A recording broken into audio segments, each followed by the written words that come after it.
The iPhone X wasn't an easy device to get a hold of when it launched last year, and the fact that it only comes in two colors, none of them gold, has frustrated quite a few would-be buyers. Leave it to Russian company Caviar to fix that, though. It's now introducing not one, but two golden iPhone X variants, and as usual this isn't just a different paint job. Instead, you're treated to a pure 24K gold coating, because if you're going to buy a gold iPhone X you deserve the real thing. The two versions are called Classic Gold and Classic Liquid Gold, the former retailing for a whopping $4,510, while the latter will set you back an even more eye-watering $4,805, based on the current exchange rates. If money is no object and you truly want your iPhone X to stand out in a sea of silver and space gray models, then this will feel pretty reasonable to you.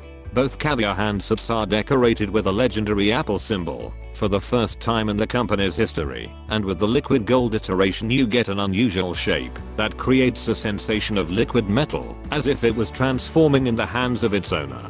Sales have already started at the source linked below. If you like this video then hit the like button, and do subscribe for more video and hit the bell icon to get notifications.